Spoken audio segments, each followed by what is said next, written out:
All right, welcome to the 7th episode of the Two-Player Co-op Podcast. I'm Trent. And I'm Craig. That's Craig over there.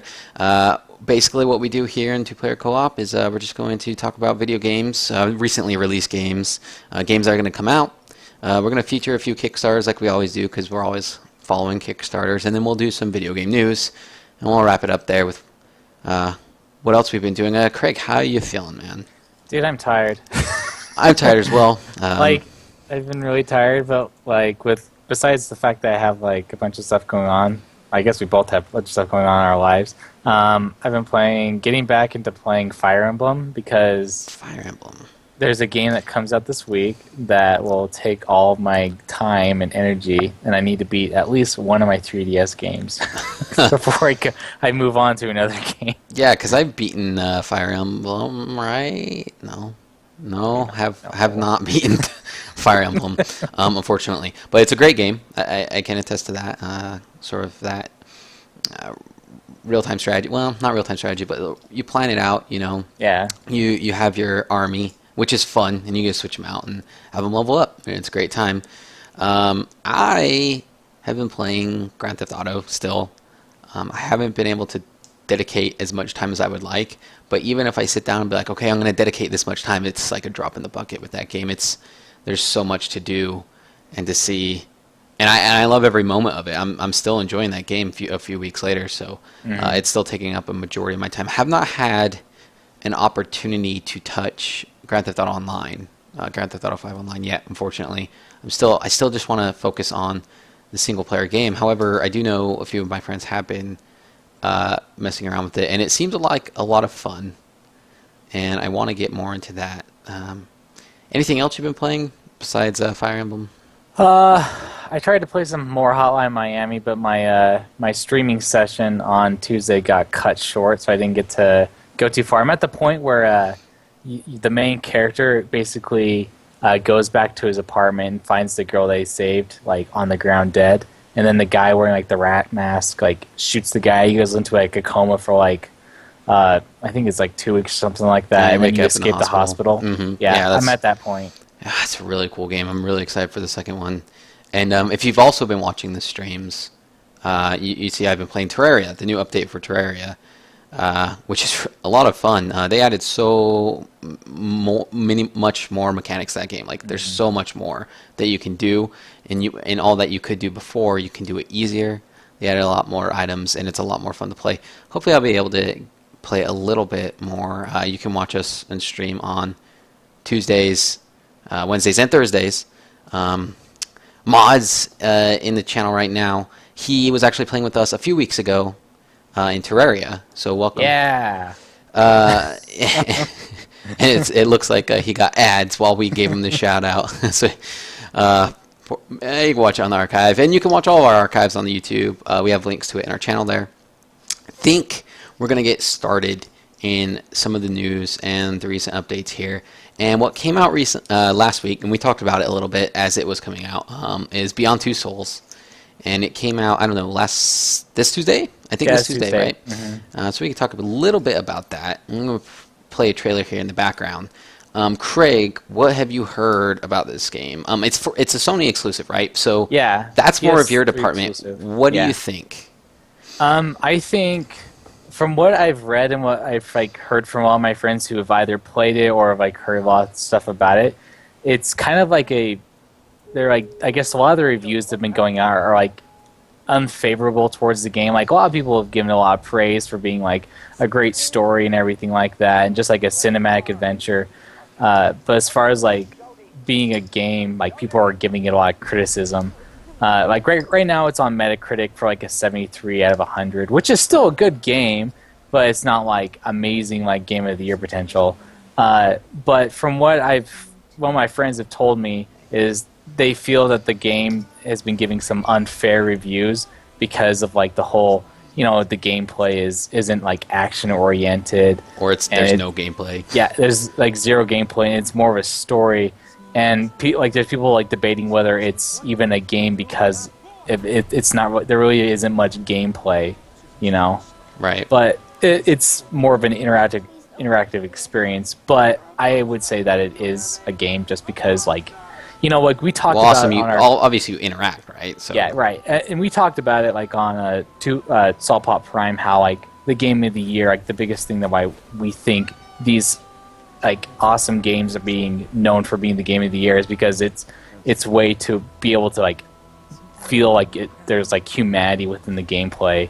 And, we talked about like The Last of Us, BioShock Infinite, and then Grand Theft Auto, like how these games are just so great and how they're able to make you become slightly addicted because you're like actually a part of this world when you play this game.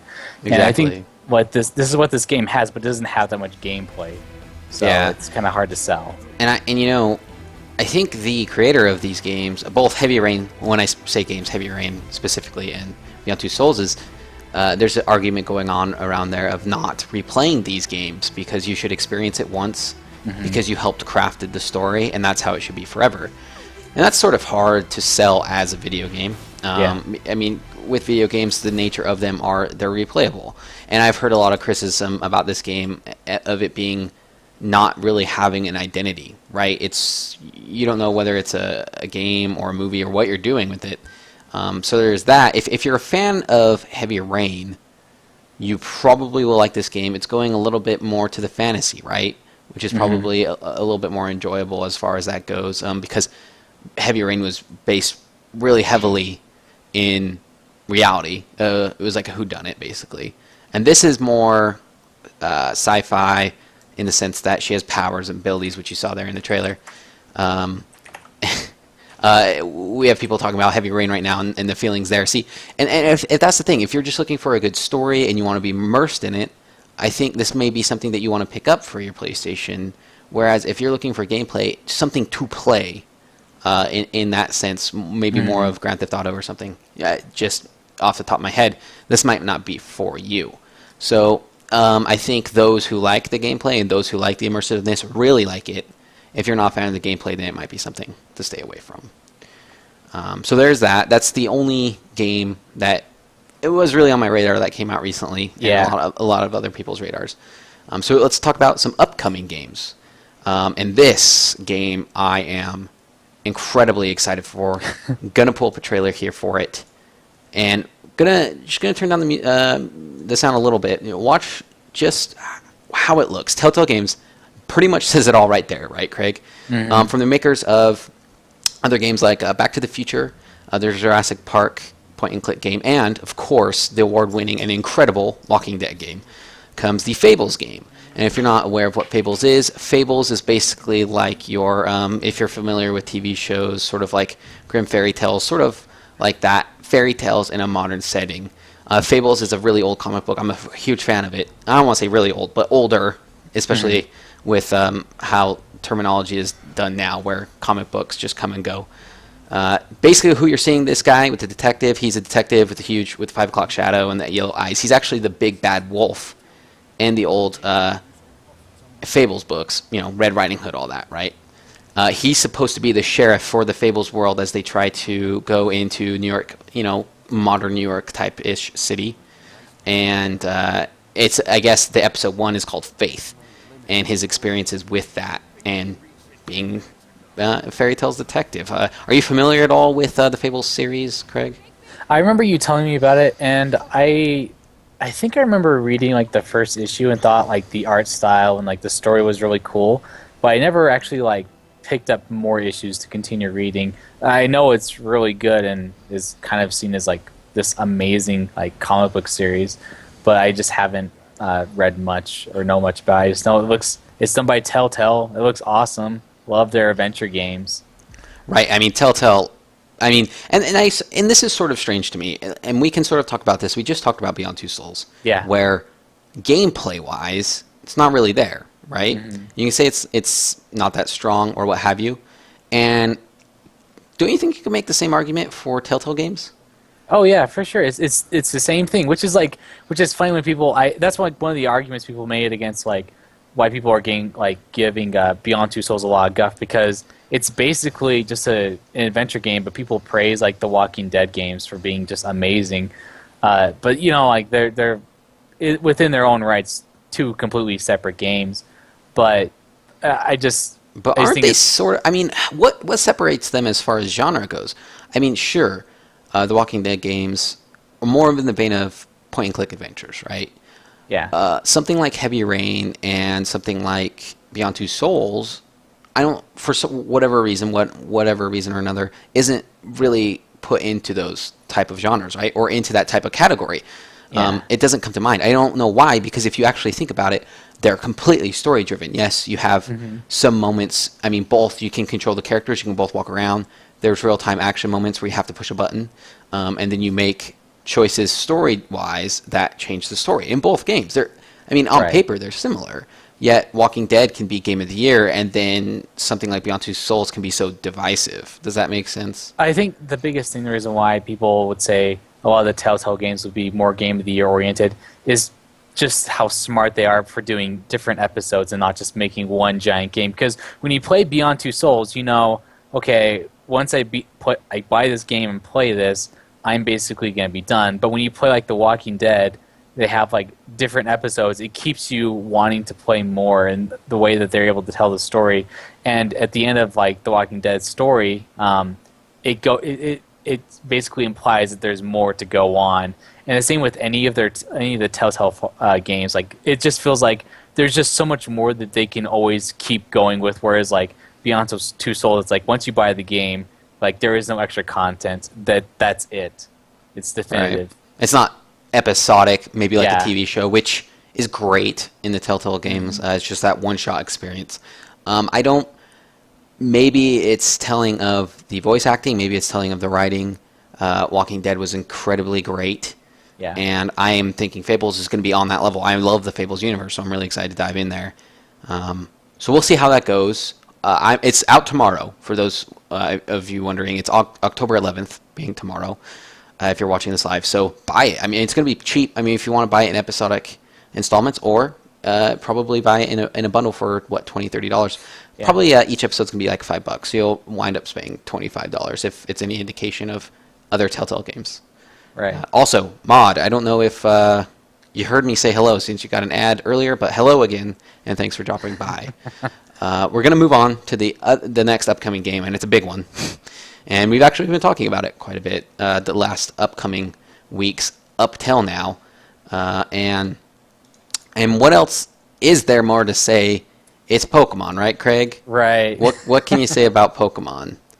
There's not a whole lot we can say. I mean, we've pretty much given it the biggest circle jerk of all time over the last couple months. Now, my huge thing with you is I was trying to get you to play, or maybe convince you to buy the game. When was the last Pokemon game you played?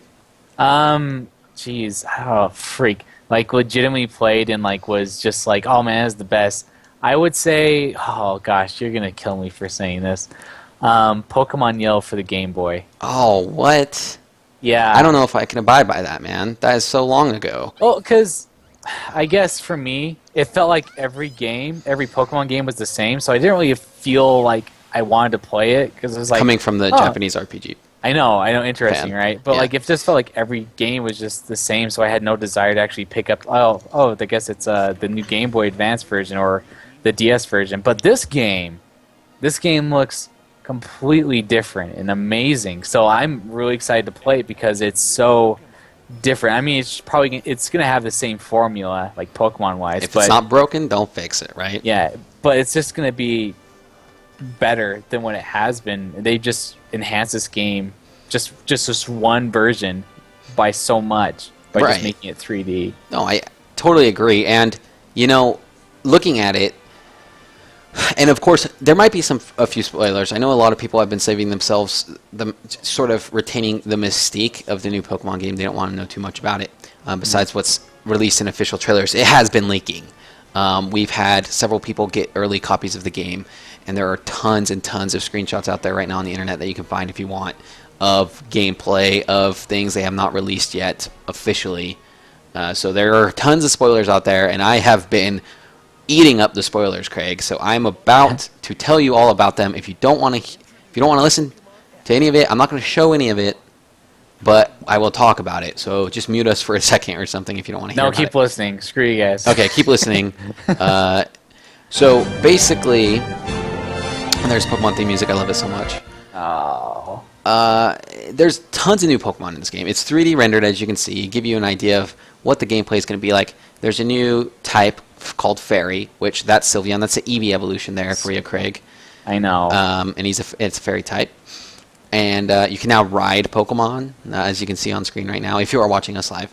If not, go watch some of the trailers that they have for the Pokemon game. If you haven't already somehow watched them, somehow stayed away from them, you can ride other Pokemon in different environments. So, for example, if you're in the snow, you can ride something like an Ice-type Pokemon. And if you're surfing, you'll have ocean battles, and you can only have water Pokemon battle, and you can have air battles as well with flying Pokemon. So it's really cool in that matter. I love the three-dimensional. I love how it looks. I love the way the cities look and the characters and the Pokemon. Like, that's a huge step. This is the first step into the 3D rendered environment for Pokemon. It's always been sprite-based, and they've done a great job. I gotta say, if they must have been working on this for a while, because they have stepped into the 3D market perfectly. And what's great, speaking of 3D, Craig, it's called X and Y, right? Yeah. And with how much on screen now, we see Mega Mewtwo Y, which is one of the 2 Mega Evolutions for Mewtwo. And because of the Mega Evolutions, everybody thought X and Y had to do with chromosomes, right? Mm-hmm. Well, we found out there's a third legendary through some leaks, and it's called Zygarde. And it starts with a Z. So you have Xerneas. Each legendary starts with X, Y, and Z. So it's not genomes, but an X, Y, Z axis. And for those who know, X, Y, and Z is 3 dimensions. And Pokemon is now in 3 dimensions on the 3DS. Is your mind blown yet, Craig? That's cool. It's great. I feel like they have done this perfectly. And for somebody like you, and I really think Game Freak knows what they're doing here, because for somebody like you, who says they haven't played Sun Yellow, which is the first generation, right? Yeah. They've brought back the first generation in this game. You can get one of the original starters, like I told you before and on our previous episodes. And now, again, these are rumors and not confirmed. But I have heard that you may be able to catch the 3 legendary bird Pokemon. Oh, really? From the original first generation. So Zapdos, Articuno, and Moltres. That's really cool. It's really awesome. They have confirmed that... Now, get this. Again, this is confirmed, and it's a spoiler. If you don't want to listen, then, I don't know. Pause this for a second. Each of the final three evolutions for the 3 starters are all dual-typed. It's going to be Grass Fighting, Fire Psychic, and Water Dark, which is really cool. So you know how water beats fire, fire beats grass, grass beats water, right? Well, their second types also beat them in that matter. So fighting beats dark, dark beats psychic, and psychic beats fighting. So the water Pokemon completely loses to the grass Pokemon in both types, and it goes that way all the way around. It's really, really cool. I've heard that you can trade anywhere. They actually have a community circling around trading, and you can go into a community as early as the first Pokemon Center, I heard. So there's going to be a lot more friendly community based around that. All in all, Craig, not you missing 4 generations, playing first. We are now on the 6th. Will you pick up this game? Oh, yeah, I plan on it already picking up. Really? All right, and I think Game Freak really knows what they're doing because of that. And I'm going to be there at midnight. I don't know if you want to come join us. I'm considering it. Well, honestly, it's like I said before, this game just looks so different. Like, it just looks more compelling than the other Game Boy versions. Like, I don't know why. Like, it's probably just like me just being weird or something. No, jumping to the 3rd dimension is a huge difference as far as attractiveness.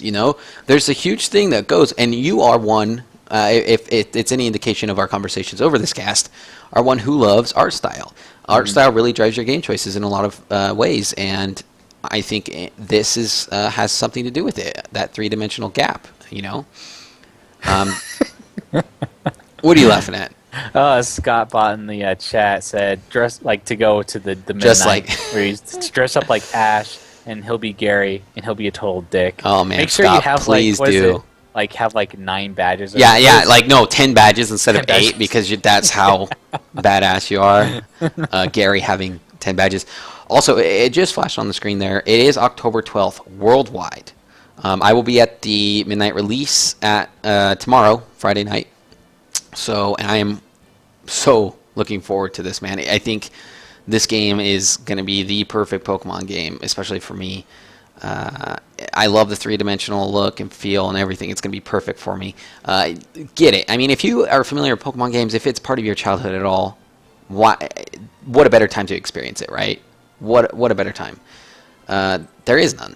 So there's Pokemon X and Y. It is only for the 3DS now. You can pick up the 2DS on launch date with Pokemon. The 2DS can play 3DS games. It has that sort of confusing title to it. But if you pick up the 2DS, which is a lot less expensive than the 3DS and the 3DS XL, you can still play this.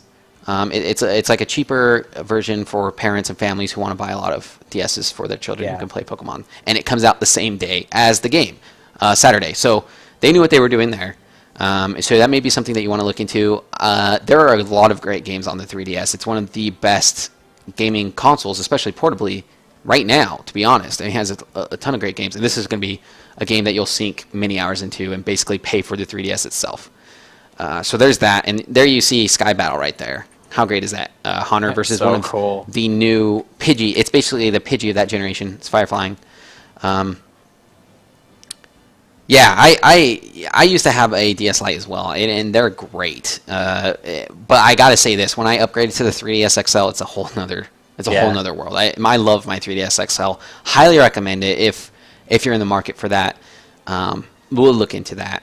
So there's that, and there's Pokemon. If you love Pokemon, I can't suggest it enough. And I think that would be all for upcoming games, right, Craig? I don't think we have any more. So pretty much it.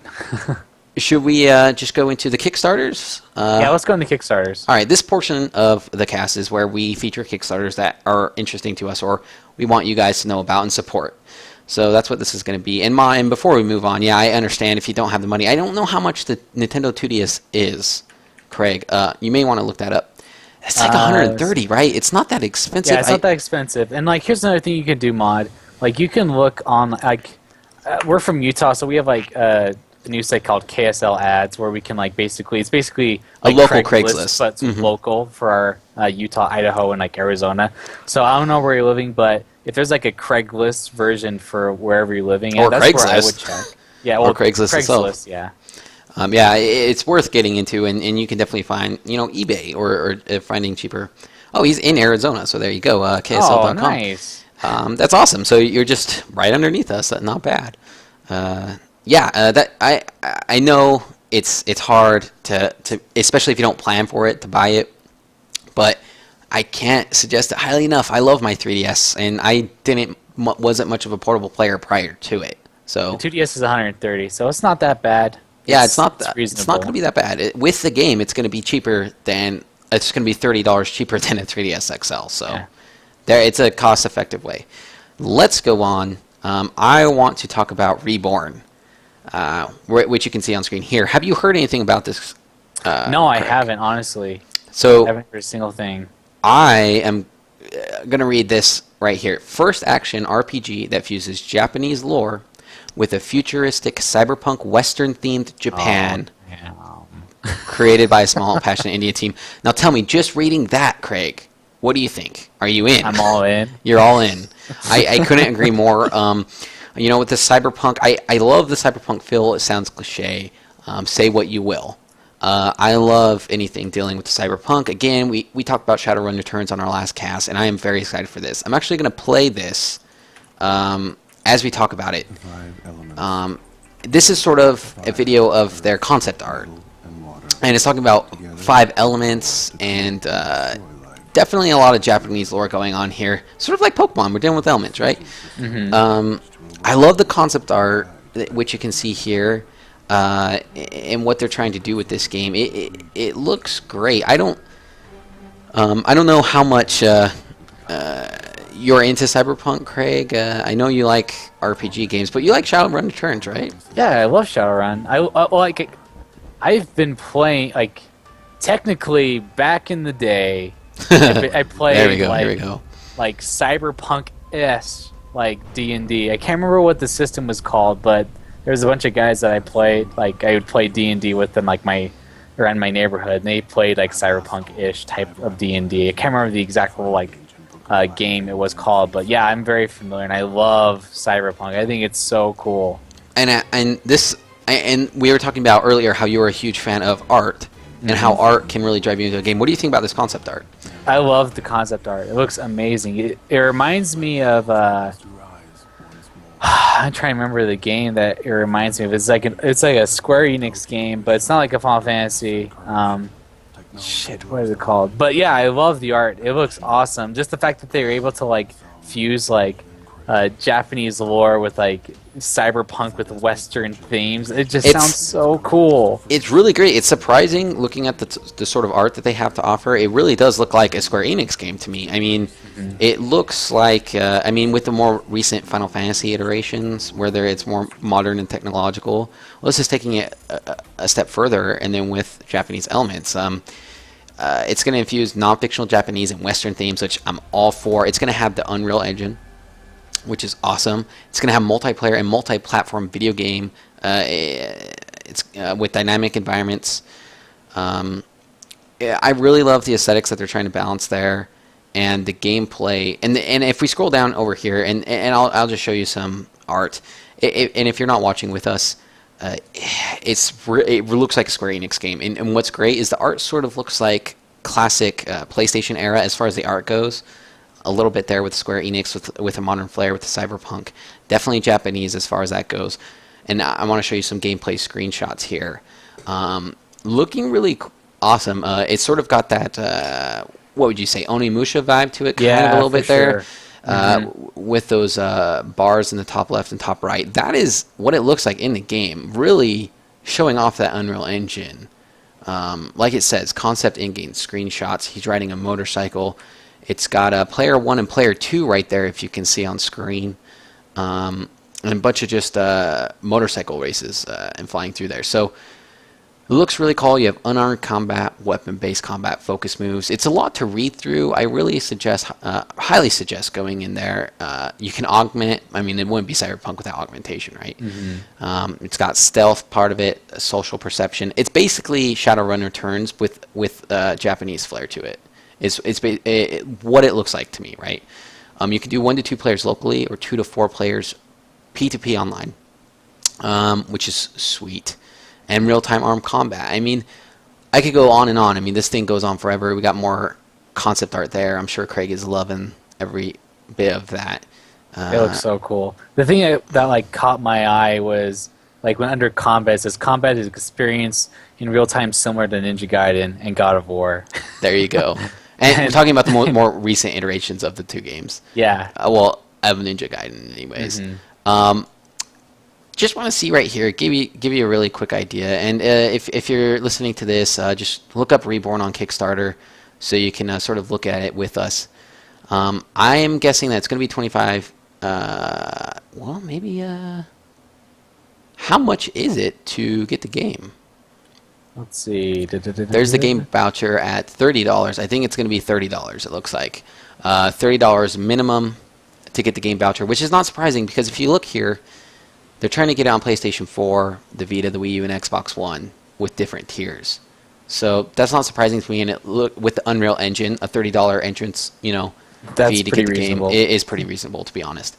It has met 16,000 of its $200,000 goal. It has 28 days to go, so it's only 2 days old. $30, I'm going to have to make, that's like a wait for next paycheck for me, but I think I'm going to invest. It looks fun. I think it'd be a good investment if that's sort of your thing at all. Any final thoughts on that there, Craig? I just think it looks really cool, and I want to see, like, in a couple of days, see where it's at with as far as its goal. Because, like, sometimes, like, Kickstarters, it takes a while. Like certain games, they'll get a lot of, like, push if they're, like, displayed off of, like, certain, like, news websites. So it'll be interesting to see what it'll be like in, like, a couple more days.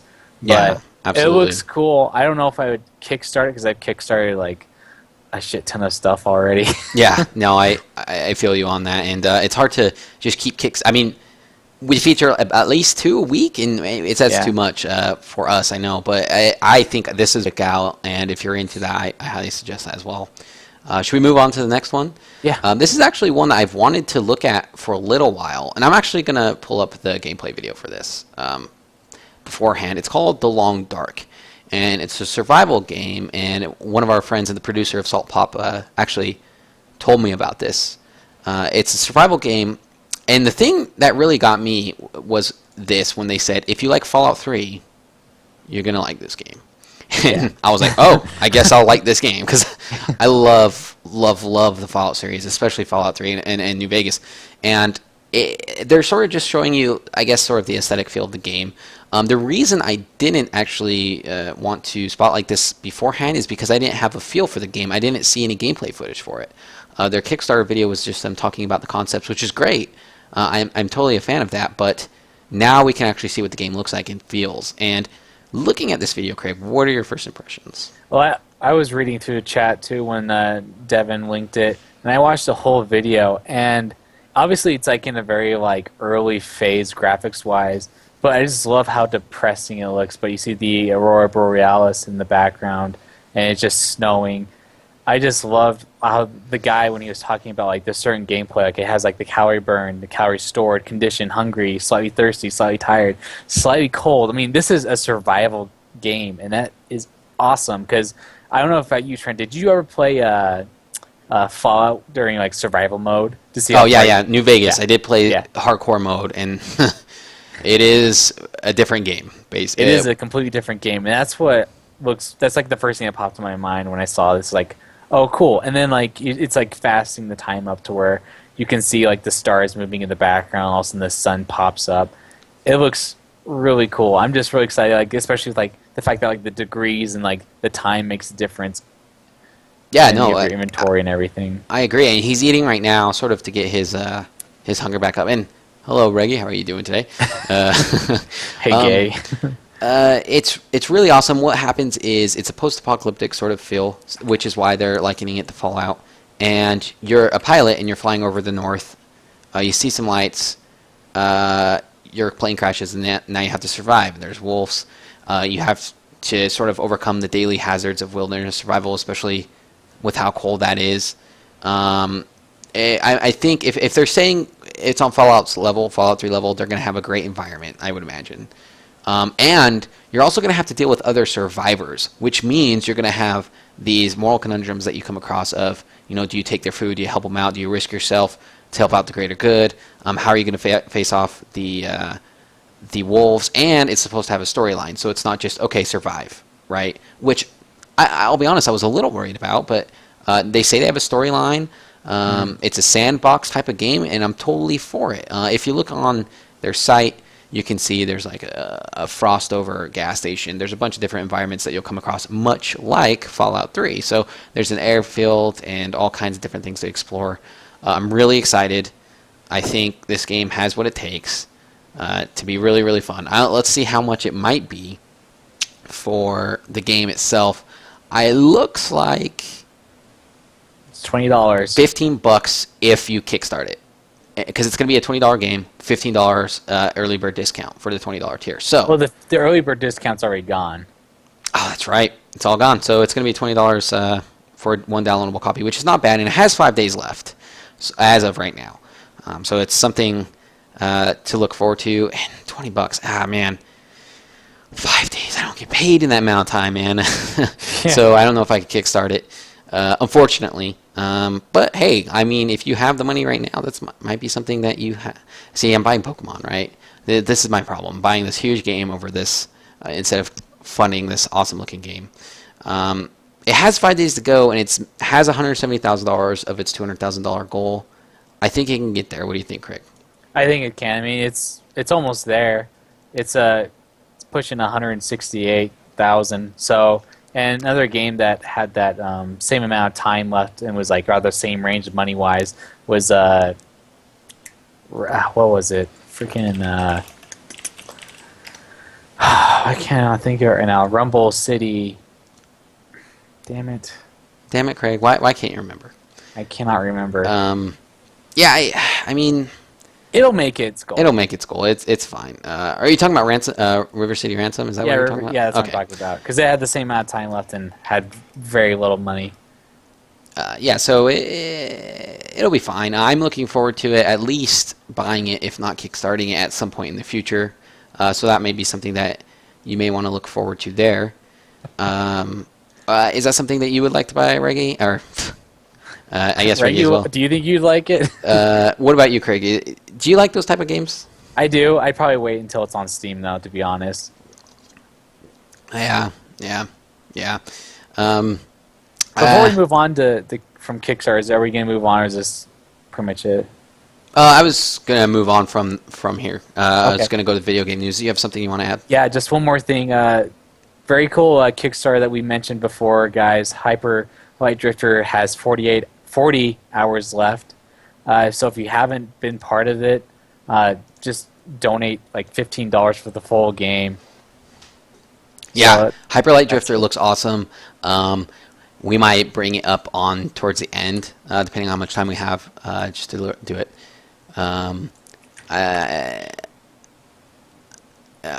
Reggie's saying fund it, and I don't know. Are you talking about Hyper Light Drifter right now? Is that what you're referencing? I think it is. And if that is the case, yeah, he is talking about Hyper Light Drifter. It looks amazing. It beckons back to those. And you know what? I'll just bring it up right now. they've added a bunch of new animations that look amazing. It really does look great, and we're just going to bring up this Kickstarter right now.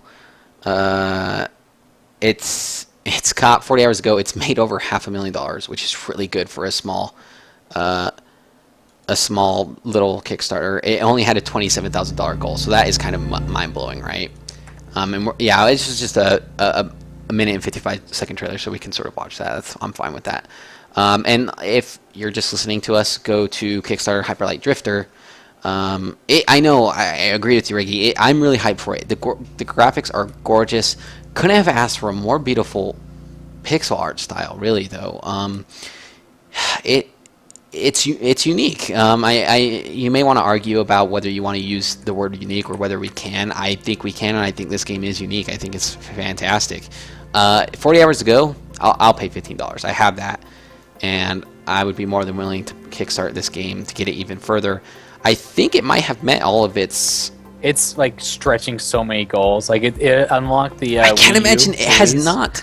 I have to imagine it's met all of its goals with such a small initial goal and having so much money at this point now. I'm sure I guess they're adding more and more. I don't know if you've seen it before, Scott, but it looks incredible. It looks exactly like the kind of game I would love playing, especially on my computer. Or have they announced that it'll be on the Xbox One or anything like that? Let's see here. It's going to be on the PS4 and Vita, Xbox One. Vita Xbox too, One. man. I need to buy a Vita. Everything's man. coming out on the Vita. Is it going to be on the 3DS? No, Wii U. It might come on 3DS, but that's another reason why PS4 and Vita is better than Xbox One. Now, I know that you're trolling right now, Craig, and I appreciate that trolling. I actually have to going to agree with you a little bit towards that end. No, seriously, like as far as like indie games, small developers, likewise, like the PS4 and Vita has been killing it indie game wise. Well, indie games have a lot of restrictions they just came out with. You basically can't do much as far as story-wise. You can't be very graphic. You can't step outside of the box when it comes to indie games, which is fine for a lot of people, but a little bit disappointing as far as creativity goes. But Craig does bring up a good point. The cross functionality between the Vita and the PlayStation 4 is greater than any other game console has to offer. The Wii U has the 3DS, yes, but their functionality together is not nearly on the same level as what the PlayStation and Vita are capable of. And Xbox One doesn't have a portable. So, I mean, it's really something to consider when going forward into the new generation. And there's a discussion going on right now in the chat of, Vita is tempting, and yes, when Reggie, always the pragmatic person thinking, well, can I get 3 or 4 games or buy a Vita? That's the biggest thing. Like when it comes to buying a console, there has to be a bunch of games that makes it worth it. Like for me, like I bought the PS Vita strictly. I know this is gay. I originally bought it for the new Lumines game because I love Lumines, and then I knew they're coming out with Persona 4 on it. That is the reason why I bought that game. Yes, JRPG, dirt. Yeah, I mean, you got to have incentive, and I think the Vita is getting up there. I mean, the fact that I would be able to play Spelunky, Yeah, that's what I do all the time. portably, I'm there, right? I don't know why I don't have one, and they're actually selling them for like $170 at GameStop. I might buy one soon. Dang it, Craig, stop this. It's such a good like portable console. It's so good. It's so good. And also, Final Fantasy X, you can play on the Vita because it's going to be a Vita HD version. I'll get a Vita. Fine. I'm just looking at the stretch goals here for Hyper Light Drifter. We're not going to touch on this too much longer because this wasn't part of the plan. But look at all of these that has smashed. I mean, it got to the point where it was like, oh, just like 8,000 more, and then we'll do this, and then 8,000 more, we'll do this, and then 20,000 more, and then towards the bottom, like, okay, we're going to need 50,000 more. Oh, we're going to need 100,000 more. Wii U will be unlocked at 550,000. I don't know if it's going to make it to that. I doubt it. But with all It already made that goal. with 550,000? Oh, Yeah, 550,000. wow! I didn't say locked. I'm sorry. I thought it was at 459,000. So it's going to be on Wii U for sure. Then it's definitely going to be on Wii U. And then it doesn't have anything for 600,000, and it better because 40 hours. I mean that. It's kind of like a win-lose. They got funded so quickly that they don't even know what to do for their next goal. They've met all their goals. They're like, I don't know anymore. I wish they could do it on the 3DS.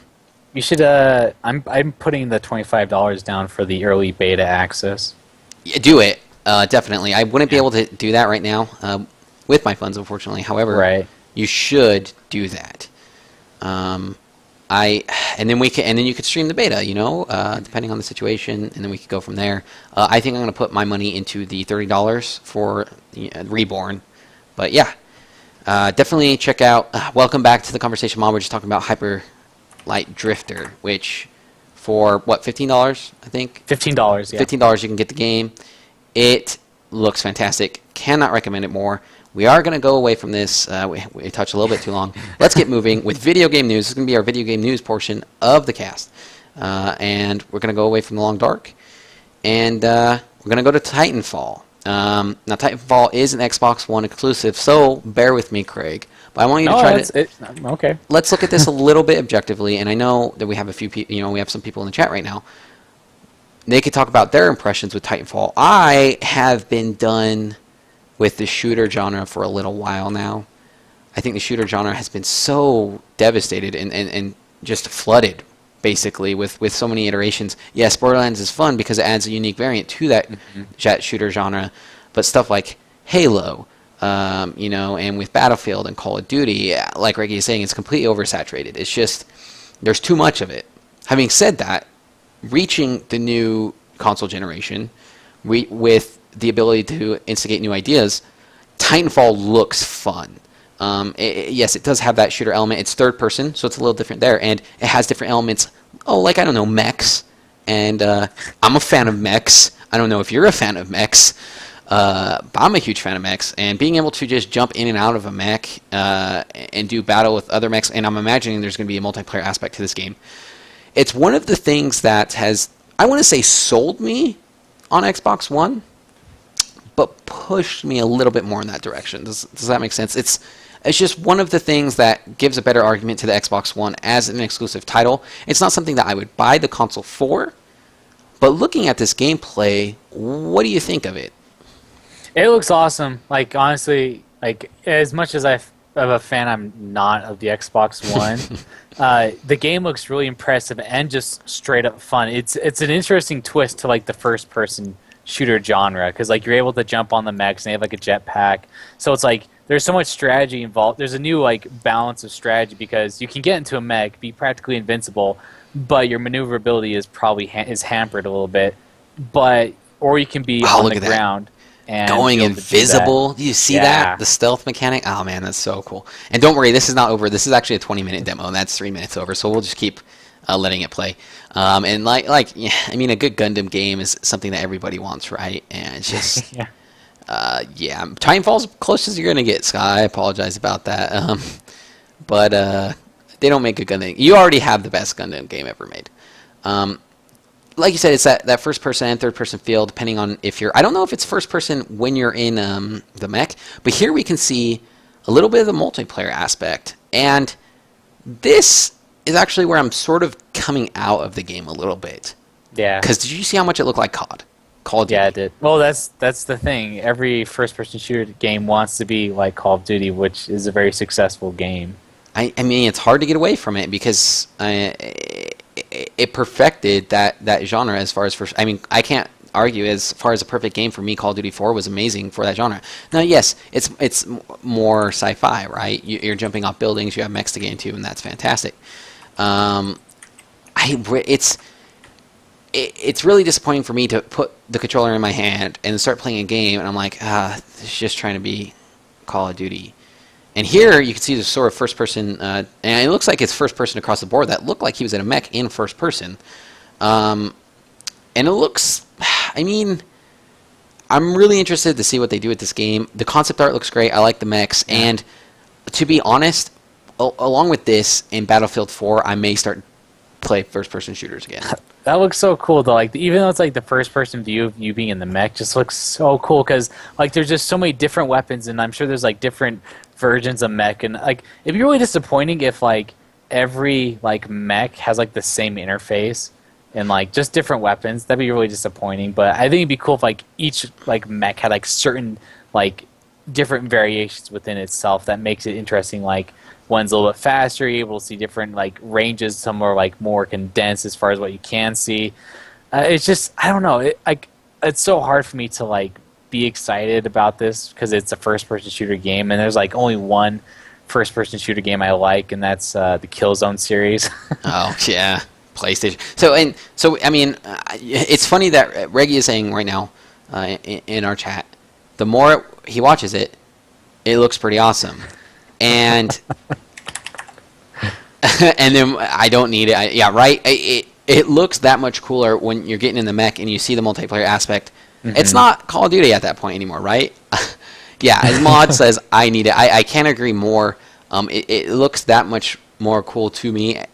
Watching the mech, playing multiplayer with mechs, that looks great. And I think, like you were saying, as long as the mechs aren't all the same, I think for this game, the devil's in the details. If they can add those little tweaks and those small little differences that makes the game feel unique in that aspect, or it makes the game feel that much different, mm-hmm. I think they're going to nail it really hard with this. And I think you're seeing, this looks like story mode to me. It looks pretty cool. It's got a little bit of Gears of War feel to me, really. But then it's got that Call of Duty feel. Oh, man, you just saw people jumping up like that. They're definitely doing a tech demo here. Yeah. All the perfect scenarios running at once. I think I might get this game, man. And the more I watch it, the more fun. I look at what? Okay, I'm buying this game. Do you just know jumping through windows with jetpacks. Attack on Titan, a little bit. Yeah, no, with their little boosters. No, I can totally agree with that. This game looks like, yeah, right. In our chat, talking about the movement, it looks fast-paced. Like, it's not like you're going to sit in a corner. I don't think people are going to be calling campers out on this game. Is what I'm trying to say. People are running around the map. They're jumping. They're jumping basically from one side of the map to the other, running up walls, climbing on walls. This is ridiculous. This is incredible. This is something that I think I'm going to want to play. And it looks like the mechs are beatable from what we just saw. Whoa, did he just eject? What's going on in this game right now? Oh my gosh. That's so cool. That's a great question. Craig, can you do my research and find out when Titanfall launches? I think it may be... It's not a... I don't think it's a launch title, but I think it may be a holiday release. Do me a favor, Craig. Look that up for us, because we've seen, I don't know, 8 minutes of this. 2014. It's 2014, so it's not even going to be this year, unfortunately. But it looks fantastic. I think it's got put on my list. I didn't watch this whole demo through. I watched the first 5-6 minutes. I was like, okay. But watching this multiplayer, fantastic. Exactly. Don't tune it out for us. We will look up the dates for us. Just ask us, and we'll see when the release date is. So, yeah, I'm on board. What do you think, Craig? Is this something that may... If I were getting an Xbox One, this is a title I definitely get, just because it definitely, it's like has the same aspects of like Call of Duty and those type of shooters, but like it's changed the aspect just by having a jetpack and the mech, just being able to maneuver that fast. Correct. And going from really speedy and jumping around buildings to having psychic bullets shoot from a mech's hand, which is exactly what I just saw, and he ripped a guy out of a mech. I need this game. This game looks phenomenal. Wow. I am really, really, really excited for the new generation of games and what they can come. Ahmad, I couldn't agree more with your assessment. That's so cool, New Jacked. Holy shit. This is incredible. I am so excited to have an Xbox One. You know, I wasn't convinced on whether I should jump on board the new generation so quickly, but with all the games coming out, it looks like I have my game spaced out perfectly to just be busy with the Xbox One. So yeah, there we go. We're going to stop that because we placed a little bit of time on that. We do have more. Gonna talk overload on this game. Yeah, we already did. We're gonna move on now, and this is gonna be short because I think it's just a little bit of news, but it's worth mentioning. There is Injustice: Gods Among Us, the DC fighting game, is gonna have a complete edition coming out with all of the DC, so Lobo, Batgirl, Martian Manhunter, Zod, and Scorpion. And it's coming out on everything but the Wii U, basically. Yeah. They basically abandoned that as a fighting game. Wii U, I'm sorry, Nintendo, just stick to the portable console market, because really, that's all you're good for at this point. Even developers are giving up on you, unfortunately. But, people are saying I am really for this. If you're a casual player and you like DC, it's good. It's great for the story. I think this game suffers from a lack of depth as a fighting game fan myself. I think when you're playing it, you stick to the same moves over and over. You rely on the same mix-ups, and there's just not a lot of there's a lot of predictability to it. It's like fun. We were watching Evo, and like the matches was just so boring. It was everyone's Superman. It's just like laser fight. It was the most boring part of the Super Bowl of fighting game tournaments, and for good reason. People sticking to the same strategies. As I said, there's no X factor, as it were, metaphorically, not literally.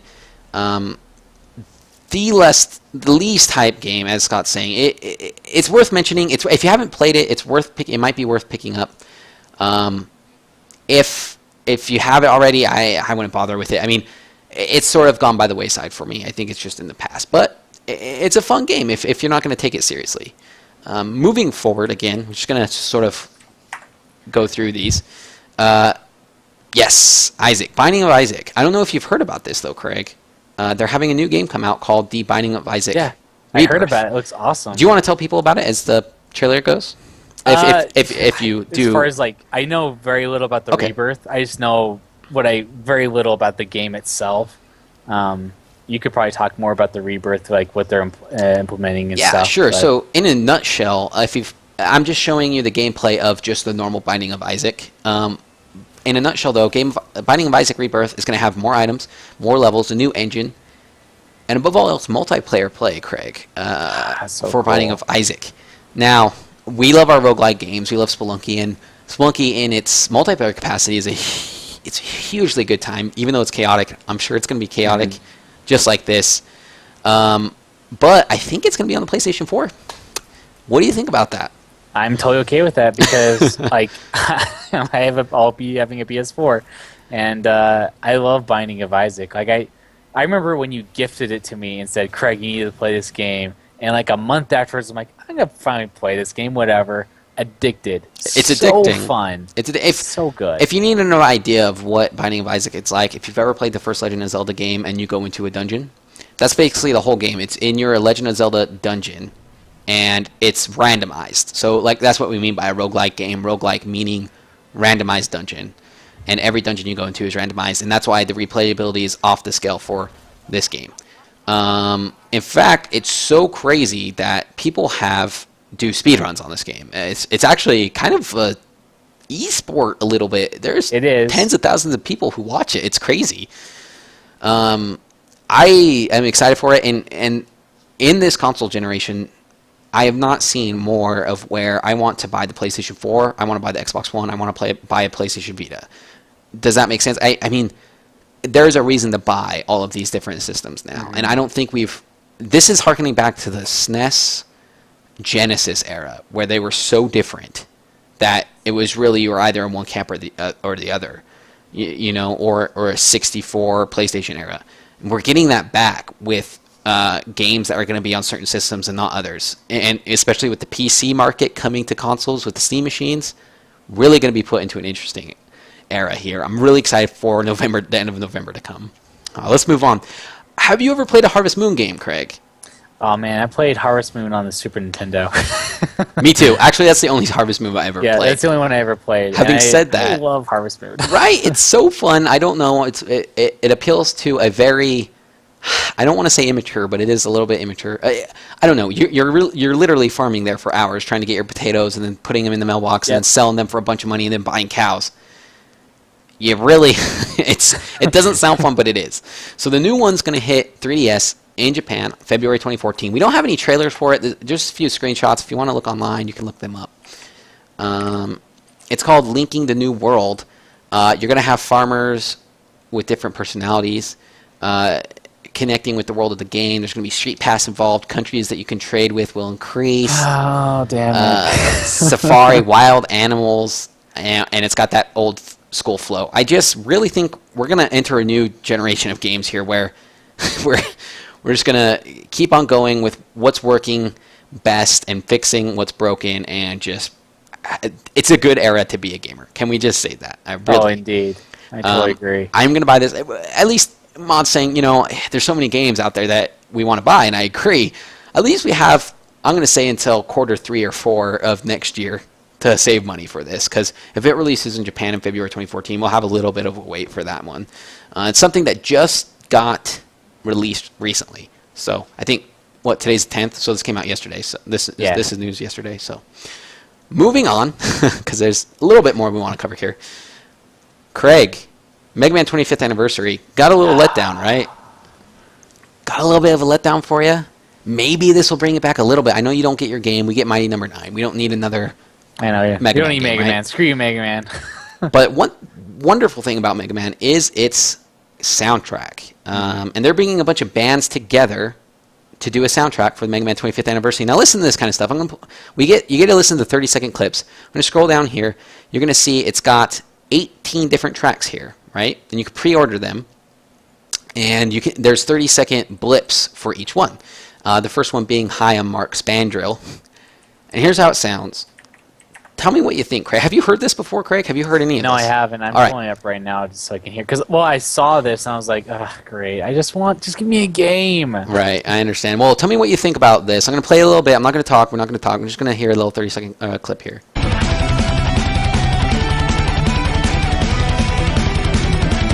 What do you think about that, Craig? Oh, gosh. It looks cool. It sounds cool. Awesome, in my opinion. Now, you go from this to this.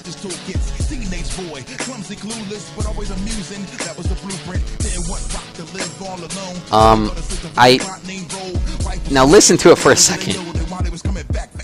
Right here. It's the Wily's Fortress theme song from Mega Man 2 being rapped to.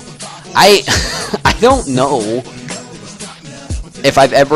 if you told me that there's going to be a Capcom released album where there's going to be a rapper rapping to Mega Man music.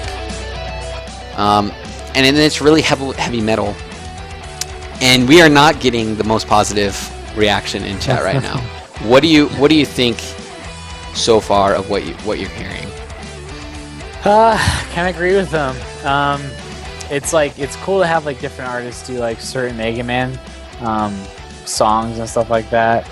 But at the same time, the thing that makes those games so great is how they're so 8-bit, and that's what makes them cool. Wait, let me give you guys an example. one sec.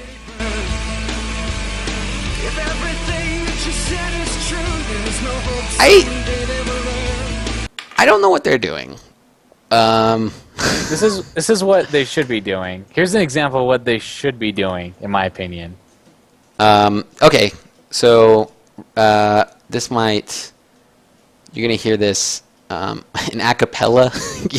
You're going to make me play an a cappella here? Yeah, play it. It's coming up.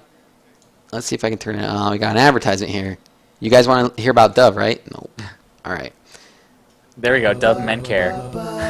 Salt. 2-Point Co-op brought to you by Dove.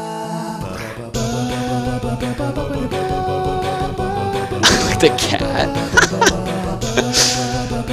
See, isn't that just sick? Actually, he's got a pretty good voice for it, for the acapella. That's a pretty guy. Yeah, if they did more unique things like this and not bad singing, this guy is awesome in so many ways. He's so cool. Like he uploads like a video every week doing like different like video game songs. He's a guy you should all follow off of YouTube. He's awesome and like he's done a lot of good MegaMan like theme songs. But like I just don't think they should like add like words or anything like that. I don't know. Like it's so hard to do like a MegaMan cover song and do like it justice, you know? Because it's such a like a lot of those popular songs are popular for a reason. No, I agree, and it just sounds like they tried to make it their own, and it didn't really work. I'm sorry, I wanted to hear Ken's theme a cappella. Oh, it's so good. He's got it. Oh.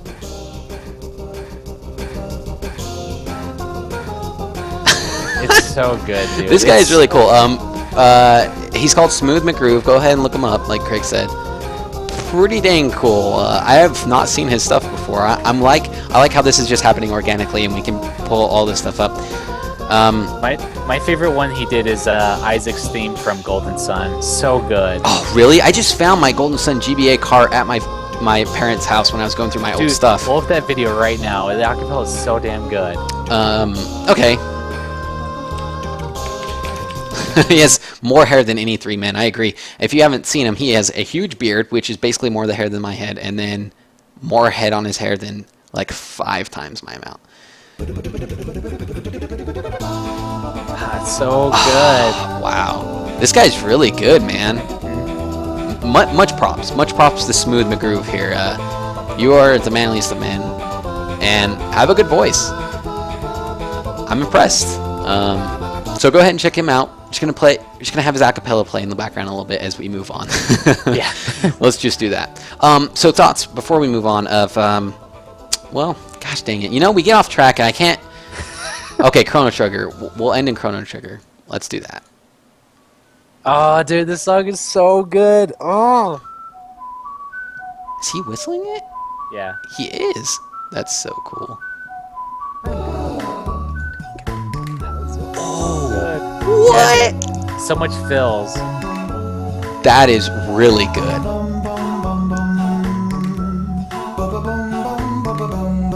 Wow. Man, this is. I'm having like a nostalgic. I'm going through a nostalgic time machine right now with this. This is really good stuff. I have to come back to this guy and watch some other stuff. We'll have it play in the background. Yeah. Let's keep going what we have. Yeah. Okay, so Craig, you touched on this a little bit, saying that Dragon's Crown. Do you just want to tell people what happened recently? What was the most recent news on this game? So Dragon Crown is a game that I know Scottbot loves to play. It's basically kind of a gladiator. I don't know. Action, Golden Axe, basically. Golden Axe, basically, type of game on the PS3 and Vita.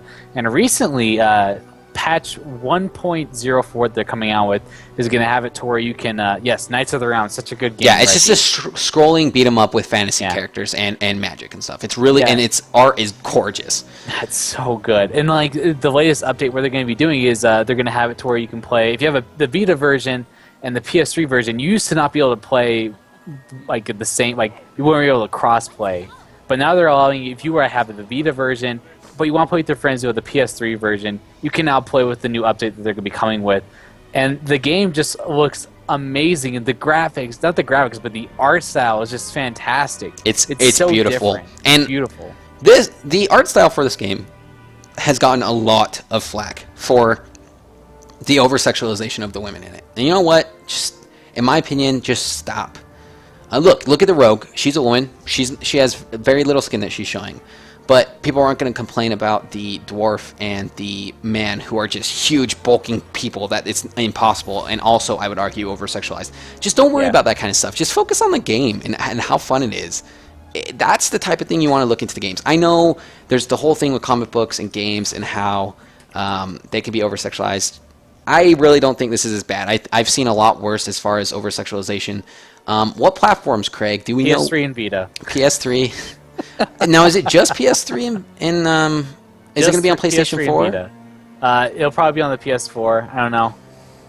But here's the thing that you can get. You can get the Vita thing for the PS4. You can play your Vita on Vita games on your PS4. So there's that. Another reason why PS4 is going to be cool. I mean, I gotta admit, PlayStation 4 is doing something different than the Xbox. They're really focusing on different things, and I think it's worth going, maybe even getting both. Like I said, there's a reason to get each console. The art, I mean, we're getting compliments on the art. It is incredible, and we're not just going to focus on the over-sexualization, like I was saying earlier. But when you actually see the game, look at the background in action. Yeah, the backgrounds, the animation, as far as the fighting and the fire and the magic that's going on, the action is incredible. It's really, really great. I really, let's see. Here we go. Yeah, it just looks like PlayStation 3, PlayStation Vita. Oh, Reggie, you're so funny. Yeah, $900 for the PlayStation 4. Yeah, $900. Well, here, I mean, if you have a PlayStation 3 already, you're fine, right? It's good. Yep. You can get it and get it on the PlayStation Vita. So what you're saying, Craig, is that in the new patch, you could bring your Vita over and be like, hey, let's play it, and I could play it on my PlayStation 3, and you could just sort of play it on your Vita. Yep. Mm-hmm. So yeah, it's an investment, but if you already have a PlayStation 3, is it a full $60 release? It is. I don't know if it's the game is discounted at all, but yeah, it is a $60 release. Okay. The only person who'd be capable of streaming that is Craig. Do you have a capture card? No. Yes? I am investing in one. Yeah, neither of us have a capture card. We're purely PC streamers at the moment until I get my Xbox One, and of course Craig gets his PlayStation 4. Then we'll be streaming from there. It's available for download. Thank you, Scott. I appreciate that news. I did not know that. So, man, I want to play it, but I guess I don't think I'm gonna anytime soon. Mainly because Pokemon's coming out, Xbox One's coming out. There's just no room for it on my schedule, unfortunately. But it's something to look into, right? Yep. Oh man, chat's hilarious right now. People having fits over Steam Machine Beta. Steam Machine. Yeah, we can have their we're gonna let you guys have your conversation. We are gonna move on. Now, Craig, did you play Star Wars: The Old Republic? And if so, I did play Star Wars: The Old Republic. Okay, I played a little bit too. Have you seen this video yet? No, I haven't. I really haven't seen anything for this game because I haven't touched the game in a really long time. So this was released on October 8th. This video. Mm-hmm. And what they're releasing, and this is a free-to-play MMO game, is 12 versus 12 space battles. Oh, gosh. In the Old Republic. It's a digital expansion. And, you know, I want to play this really badly. It's looking like as close to Battlefront as I'm going to get until Battlefront 3 comes out, you know? The game is really fun. I have a level 50 Scoundrel and I think level 40 Shadow Jedi Shadow or something like that. But the game's really fun. But the fact that 12 versus 12 battles, that sounds so cool. And for an MMORPG, that I'm going to play this again. We're going to go back. We're going to rewind. Let's rewind the tape. For those not watching, it looks like Battlefront 2 with modern graphics. And people are dogfighting in space around space stations and around asteroids, and they're chasing each other. The type of controls I would not have expected for an MMORPG. Does that make sense? Mm-hmm. It looks like a completely different game. It doesn't look like the Old Republic at all. And this makes me want to just download the Old Republic and start playing, maybe in my free time, you know? Mm-hmm. And I think I might. I might just have Netflix on one screen over here. Yep. and start playing an MMORPG, because that's how you do it, right? But I also want to play Final Fantasy 14. You kind of convinced me, or it just costs money, and then Pokemon's coming out, and there's not enough time. There's not enough time for all this. Just abandon your job, screw everything you have. Yep, absolutely. Just be nothing. So there's that. What do you think, Craig? Do you think that makes you want to come back into playing the Old Republic? And do you think others will want to play? Yeah, I think so. Because because they talked about doing this before. They talked about wanting to do dog fights and stuff like that early in the game. But there's just they just had so much to do. But yeah, this game looks awesome. The game itself is really fun. Seriously, 1 to 50 is just a really fun experience. I just got to level 50 and just got bored with it because it was so Endgame hard is to get. lacking. Well, the biggest thing was Endgame was fine. It was just so hard to find people to do Endgame dungeons. So it's just kind of like, well, whatever. I'll just I have a bunch of other games I could play, so I didn't go back to it. But like the game itself, like the story is really fun. The best storyline of all is the Imperial Spy. That storyline is so good. It's like a James Bond movie. It's so fun. I love Man. the story is really good in this game. Like seriously, every story Oh, for it's every class is BioWare. great. It's BioWare, so it's sort of taking the old, Knights of the Old Republic story, putting it into an MMO setting. And we saw that we went to one of the panels for them 2 years ago, I think it was, and I really respect and am happy to see them still working on their game. Much props to you. You may have gotten a fan in me. I think I may have to install and play from here. I have one more game on the list tonight to feature, Spotlight, and we'll just sort of end with maybe a question and answer section with you guys, or what we've been playing or what we're looking forward to. But let's just touch on it really quick. This game is called Shovel Knight, and like I said, it's a great time to be a part of the gaming world right now, because we have access to developers who can sort of go back to the times when we loved games and we grew up with them, and make 16-bit graphics and make a great side-scrolling action platforming game, sort of like this is. Craig, have you seen anything of this before? Yes, I am really excited for this game to come out.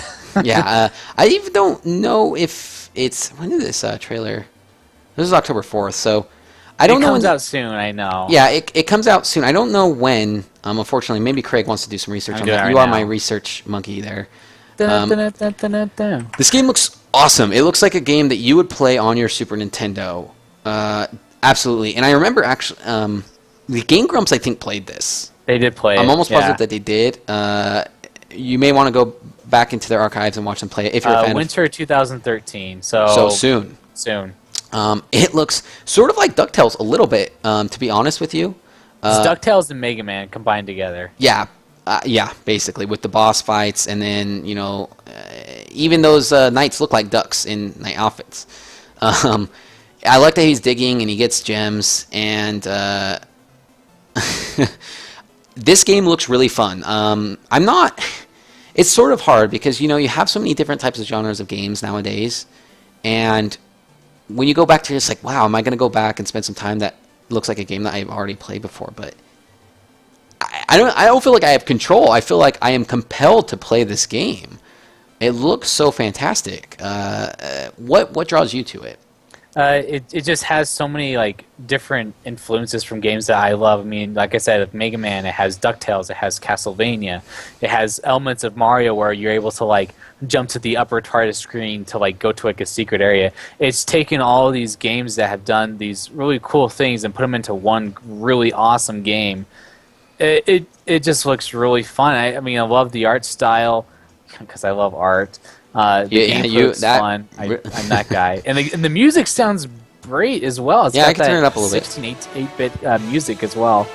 It's just, this game, seriously, it is what indie games should be. And I love seeing... So, back in the day when people... you could only get a game like this, of this quality, on your Super Nintendo. It would cost you $60, right? Now we live in an era where making a game like this, I don't want to say is necessarily easy, as it were, but easier, much easier than it would have been back then. It's more cost-effective. Yeah, it's more cost-effective, and you can really do things with this type of style, and it's awesome. I really, and this is what we try to do here on the Two Player Co-op podcast, sort of give you an idea of these things, and what you find little gems, any gems, I guess you could say, and because we really should be supporting these guys. They're making great stuff, and the big, huge AAA titles and all that are all well and good. And Mod is saying that there is a 90% off Steam sale for the game. I'm guessing he's saying. I'm looking right now. Craig's gonna verify that. He's our fact checker here on Two Player Co-op. I almost positive that this game will be available on Steam, and maybe you can update me on that. Just a lot of sales on Steam. Okay, yeah. I don't know when this game is coming out exactly. Like Craig said, winter 2013. It looks awesome. I keep saying this. I want to support it, and I I definitely want to play it. It's just so hard. There's so much coming out, and it's funny. We do this weekly cast, and you wouldn't think that there'd be so much game news to pack in a week, but there is. There's so much going on in the industry right now, and it's one of the best things in the world, and also The hardest thing. one of the most exhausting things. So yeah, one of the hardest things. So what we're gonna do? That's all the news. I don't know. Is there anything else you want to bring up, Craig, while we wrap this up? Jeez. Yeah, there's not a whole lot I can bring up. We've pretty much destroyed everything news-wise. Pokemon. Reggie, you missed Let's talk about Pokemon. more. We talked Pokemon quite a bit towards the beginning during the releases that are going to come up, and we'll archive it and you can watch it then. We may even have like Mon is saying right now in the cast, we convinced him to get Pokemon.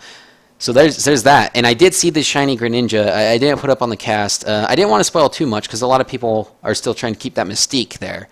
And Greninja being the final evolution of Froakie. It looks fantastic. I think, like I said, Pokemon. It's so funny. I'm sitting there at my work right today, and we're just trying to do our jobs and get our job done. And I'll just hear somebody to my left go, Pokemon, in like the most exasperated tone. Like, it just needs to be here. There's a huge following of Pokemon people at my work for some reason or another, and people are just riding the Pokemon wave right now in chat, and they're going crazy over it. I think everybody in chat and on this cast is going to get Pokemon. If you've never played Pokemon, I know everybody played Pokemon in the first generation, right? Everybody did. Everybody did. I can't think of a better time to get back into it, like we were saying earlier. If you guys have any other things you want to talk about while we wrap up this episode 7 of the cast, feel free to talk to us. I don't know. You're going to be playing Pokemon, right, Craig? I mean, yeah, for sure. I'm going to be playing Pokemon. Not between Grand Theft Auto 5 and Pokemon. That's basically all I'm going to be playing. I mean, I'm sorry, guys. I'm just going to read this chat real fast for those who are listening. So, for those who aren't listening, my wife went in the background, and Scottbot said, "A wild Jeanette has appeared," and then Ma did the dun music, and then Reggie said, "Craig used domestic violence. It's super effective." Yeah, and then you fainted from the billy club of the police officer. Thank you so much, guys, for joining us on episode 7. It was great. I really liked how we bounced off each other. It was very organic, how we were able to go from one thing to another. Thank you so much for showing us more stuff that we didn't have planned. That was great. And then we were able to show everybody else out there, and we'll be able to put that on our archives. And I'm still tripping. I love this Chrono Trigger acapella. It's so good. Please look up Smooth McGroove. That guy's great. Anything you want to add before we wrap this up, Craig? I might die after this cast because Jeanette just heard me. I think Jeanette's going to use domestic violence on me, and it's going to be so much on... 4 times super effective. Yeah. You're double weak type against her. Yep. For those watching, or for those who aren't familiar, this is your first time, you can find us on Twitch TV /2player co-op. That's the number 2, then player co-op, spelled out COOP. You can get our most recent updates on Facebook, as well as facebook.com/saltpop, which is the website that we have all our stuff through. You can go to saltpop.net, find all our archived videos. We also have it on youtube.com/saltpopofficial. You can find the 2-player co-op playlist there on YouTube. Please follow, please subscribe. It really helps us out. It really keeps us going. And thank you so much for joining us in chat today. That was great. That most of all keeps us going. Participation in the chat.